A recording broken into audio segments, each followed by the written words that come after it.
అందరికీ నమస్కారం. రాబోయే రోజుల్లో తెలంగాణ ప్రభుత్వంలో కొన్ని మార్పులు చేర్పులు జరగవచ్చని మనకు అందుతున్న సమాచారం. అంటే ఎందుకు జరుగుతాయి మార్పులు చేర్పులు అని మీరు అనుకోవచ్చు. ఆల్రెడీ ఇటీవల జరిగిన బైపోల్లో జూబ్లీ సెలక్షన్లో అనూహ్యమైన మెజార్టీతో నవీన్ యాదవ్ గెలవటం, రేవంత్ రెడ్డి రాజకీయ చతురత్వ వ్యూహంతో ఎలక్షన్ క్యాంపెయిన్ని పకడ్బందీగా నిర్వహించి నవీన్ యాదవ్ను గెలిపించుకోవటంలో సక్సెస్ అయ్యారు ముఖ్యమంత్రిగా ఉన్న రేవంత్ రెడ్డి గారు. అంతేకాకుండా రేవంత్ రెడ్డి గారు జూబ్లీ గెలిపోయిన తర్వాత గెలిచిన అభ్యర్థి నవీన్ యాదవ్ తీసుకుని కేంద్రంలో ఢిల్లీ పెద్దలు కలిసి ఆశీర్వచనం కూడా పొందారు. అటు రాహుల్ గాంధీ, అటు ప్రియాంక గాంధీ, ఇటు ఖర్గే గారిని కలవటం, వాళ్ళందరినీ కలిసి ఇలా విజయం సాధించామని చెప్పటం, వాళ్ళ అభినందనలు కూడా తీసుకోవడం జరిగింది. అంతేకాకుండా రేవంత్ రెడ్డికి ఇటీవల కాంగ్రెస్ హైకమాండ్ ఫ్రీ హ్యాండ్ ఇచ్చింది. ఫ్రీ హ్యాండ్ అంటే పరిపాలనలో కానీ ఏది అందులో కూడా మేము వేలు పెట్టాం, నీకు ఇష్టమైనట్టు నువ్వు పరిపాలన చేసుకో, నెక్స్ట్ టర్మ్ కూడా కాంగ్రెస్ పార్టీ అధికారంలోకి రావాలి అనే కండిషన్ పెట్టి ఫ్రీ హ్యాండ్ ఇచ్చినట్టుగా మనకు అందుతున్న సమాచారం. దానికోసం రేవంత్ రెడ్డి నిరంతరం కష్టపడుతూ రాజకీయంగా ఎత్తులకు పై ఎత్తులు వేసుకుంటూ ముందుకు సాగుతూ ఉన్నాడు. అయితే ఇలాంటి పరిస్థితుల్లో ఇక మంత్రివర్గానికి కూడా పూర్తిగా మార్పులు 2 సంవత్సరాలు అయిపోయింది కాబట్టి మంత్రివర్గాన్ని కూడా కొంత రీషఫుల్ చేయాలి అనేది ఆలోచన వచ్చింది. రీషఫులింగ్ అంటే మీరు పెద్ద ఎత్తున మార్పులు చేస్తారని మేమైతే ఎక్స్పెక్ట్ చేయట్లా, కానీ కొన్ని మార్పులు చేస్తారు.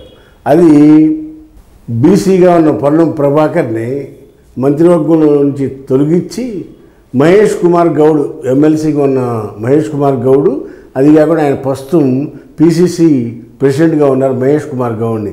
మహేష్ కుమార్ గౌడ్కి మంత్రి పదవి ఇచ్చి పొన్నం ప్రభాకర్ని పీసీసీ ప్రెసిడెంట్గా చేయాలనేది ఒక ఆలోచన.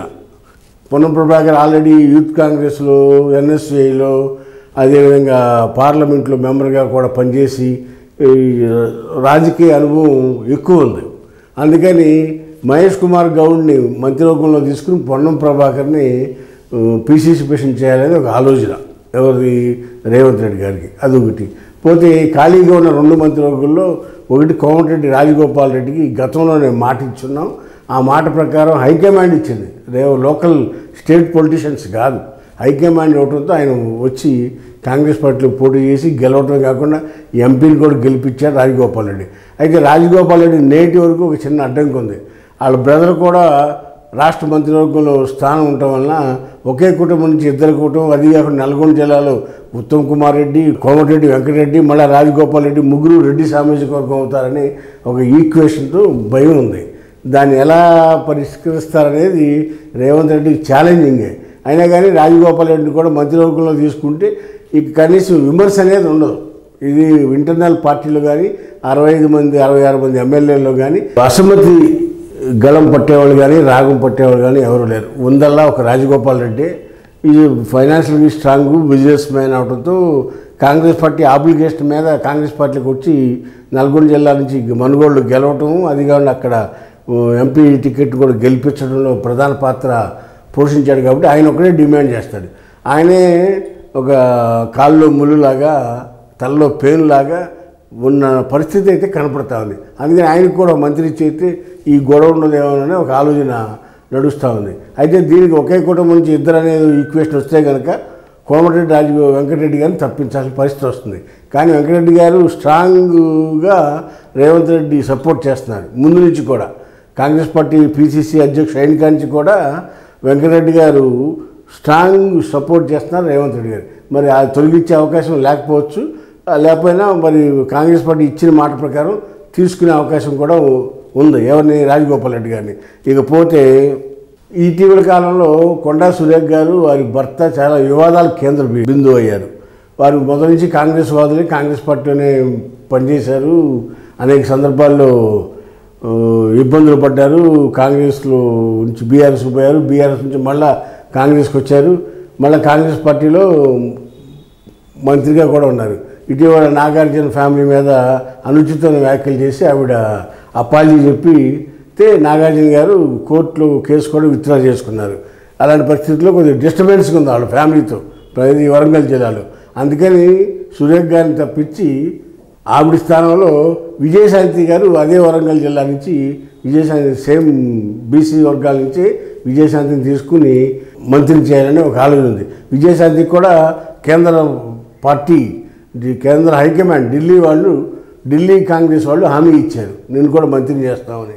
ఆవిడ కూడా దాని వల్ల కంటెస్ట్ చేయకుండా ఉండటం, అది ఆవిడ ఎమ్మెల్సీ ఇవ్వటం, మళ్ళీ ఇప్పుడు మంత్రివర్గంలో ఆవిడకి స్థానం కావాలి అనేది ఆవిడ అడుగుతూ ఉంది. ఢిల్లీ వాళ్ళు కూడా గ్రీన్ సిగ్నల్ ఇచ్చారు. ఆ విధంగా విజయశాంతికి గ్రీన్ సిగ్నల్ లభించింది. విజయశాంతి కంపల్సరీ మంత్రి ఇవ్వాలంటే ఆవిడ కొట్టిస్తారు. ఇకపోతే తెలంగాణలో బలిజ కమ్యూనిటీ బలమైన కమ్యూనిటీ. ఈ కమ్యూనిటీ నుంచి పాత కరీంనగర్ జిల్లాలో వేములవాడ నుంచి ప్రాతినిధ్యం వచ్చిన ఆది శ్రీనివాస్ని ఇప్పుడు విప్పుగా ఉన్నారు. ఆయనకి మంత్రివర్గంలో తీసుకుంటే బాగుంటుంది అనేది ఆలోచన ఉంది. ఎందుకంటే పొన్నం ప్రభాకర్ అక్కడ తగ్గిస్తున్నారు కాబట్టి ఆ ప్లేస్లో ఆది శ్రీనివాస్కి ఇచ్చి ఈక్వేషన్ కూడా ఆది శ్రీనివాసు దిద్దిల్లి శ్రీధర్బాబు ఇద్దరు పాత కరీంనగర్ జిల్లాలో ఉన్నట్టు అవుతుంది కాబట్టి ఆ ఇద్దరిని కూడా బ్యాలెన్స్ చేసుకునే విధంగా ఆది శ్రీనివాస్కి ఇవ్వాలనేది ఒక ఆలోచనగా ఉన్నట్టు మనకు అందుతుంది. పోతే నలుగురికి స్థానం ఇచ్చే పరిస్థితి ఇచ్చినా ఇబ్బంది లేదు, ఎందుకంటే 18 మించిపోదు కాబట్టి ఇద్దరిని తొలగించి నలుగురు తీసుకునే ఆలోచనతో రేవంత్ రెడ్డి గారు ఉన్నట్టు మనకు అందుతున్న సమాచారం. వేసి చూద్దాం. రాజకీయాల్లో ఏదైనా జరగచ్చు. వాళ్ళు బళ్ళు వాళ్ళు అవుతాయి. చివరి నిమిషంలో కొన్ని మార్పులు చేపులు వచ్చి ఇంకెవరైనా అనుకున్నాళ్ళు కాకుండా వేరే వాళ్ళు కూడా పోయే ప్రమాదం ఉంది. బట్ మనకు అందుతున్న సమాచారం మట్టుకి ఈ నలుగురికి పదవులు ఇచ్చి ఇద్దరిని రీప్లేస్ చేసే అవకాశం ఉందనేది మనకు అందుతున్న సమాచారం. వేచి చూద్దాం. హాయ్ ఫ్రెండ్స్, మా ఫ్యూచర్ టుడే ఛానల్ చూస్తున్నందుకు చాలా థ్యాంక్స్. మరిన్ని లేటెస్ట్ వీడియోస్ కోసం వెంటనే సబ్స్క్రైబ్ చేయండి. అలాగే ఈ బెల్ ని కూడా రింగ్ చేసేయండి. మా లేటెస్ట్ వీడియోస్ నోటిఫికేషన్స్ అన్నీ మీ మొబైల్లో వస్తాయి. మా వీడియోస్ మీకు నచ్చితే లైక్ చేయండి, షేర్ చేయండి, నచ్చకపోతే కామెంట్ చేయండి.